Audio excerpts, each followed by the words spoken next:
তিন হত্যাকাণ্ডের বিচারের দাবিতে আজ শনিবার সকাল ১১টায় জাতীয় প্রেস ক্লাবের সামনে মানববন্ধন করেন নিহত পরিবারের সদস্যরা। হত্যাকাণ্ডে অভিযোগ উঠেছে ব্রাহ্মণবাড়িয়ার নাসিরনগর থানার গোয়ালনগর ইউনিয়নের সোনাতলা গ্রামের মোহাম্মদ সালাম মেম্বার ও তার সহযোগী আব্দুল নূর, খলিল, সেলিম, মনির, আনোয়ার সহ আরও বেশ কয়েকজনের বিরুদ্ধে।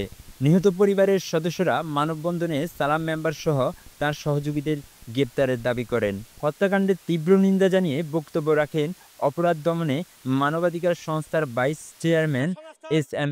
শামসুজ্জোহা তুহিন। নিহত পরিবারের সদস্যরা আশা রাখছেন প্রশাসন খুনিদের গ্রেপ্তার করে ন্যায় বিচারের দৃষ্টান্ত স্থাপন করবে। ঘুরে ফিরে বেড়াচ্ছে তিনটি হত্যা, একের পর এক ধারাবাহিকভাবে তিনটি হত্যা সংগঠিত হয়েছে।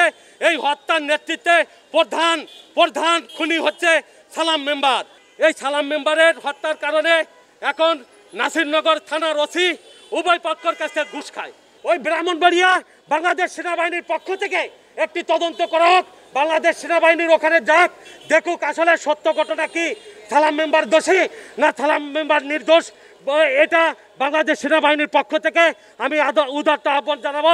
আমাদের এলাকায় প্রশাসনের মারফতে কোনো সাহায্য পাচ্ছি না, আসামিগুলি ধরছে না। একের পর এক আমার আব্বা সিদ্দিক মোল্লাকে হত্যা করেছে, দুরানি মেয়েকে উনি হত্যা করেছে, আকল আলী মেয়েকে হত্যা করেছে, কোনো বিচার পায় নাই। আমাদের গ্রামের মধ্যে পুলিশ প্রশাসন ঢুকে তখন দেখি সাবেক মেম্বার তার হাতে আঙ্গুল ধরে ধরে প্রশাসন ঘুরছে।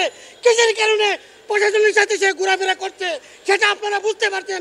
টাকার বিনিময়ে সে প্রশাসনের সাথে ঘোরাফেরা, আর তার পরিপূর্ণ বিচার চাই। সর্বশেষে আমি আবদার করি সেনাবাহিনী যেন তাদের কাছে আমরা আশ্রয় চাই। তুহিন সাহেব উনি যেন ওনার কথার মাধ্যমে সেনাবাহিনীর মাধ্যমে আমরা যাতে বিচার পাই।